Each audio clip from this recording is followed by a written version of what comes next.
কষ্টের মধ্যে নথিপত্র প্রমাণপত্র তো হারিয়ে যাবে। প্রমাণপত্র কত নষ্ট হয়ে যাচ্ছে, প্রমাণপত্র আমরা কি করে বোঝাবো মানুষকে? বড়বাবুর ঘরে জল, বড়বাবুর ঘরেও জল, বড়বাবুর ঘরে পুরো জল, সব খাতাপত্র নষ্ট হয়ে গেছে। কপিও রয়েছে, সব সবই আছে। পোকামাকড়ে ভয় লাগে, পোকামাকড়ে ভয় লাগে, সাপ পোকামাকড়ে ভয় লাগে। সাপ বড় বড় সাপ দেখা যাচ্ছে, ধীরে ধীরে জলের মধ্যে সব ভেসে ভেসে আসছে থানার ভিতরে। থানার ভিতরে।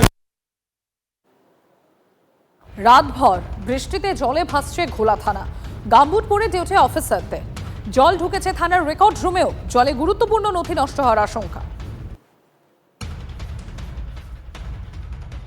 বর্ষা আসলেই মাথার চুল খাড়া হয়ে যায় ঘোলা থানায় কর্তব্যরত পুলিশ থেকে পুলিশ অফিসারদের।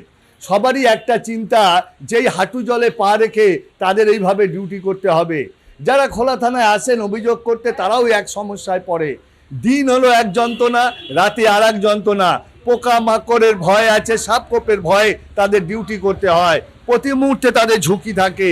এছাড়া যেগুলো নথিপত্র আছে, গুরুত্বপূর্ণ নথি, সেগুলো জলে ভিজে যায়, নষ্ট হয়ে যায়, সেগুলো বাঁচাবার তারা চেষ্টা করছেন।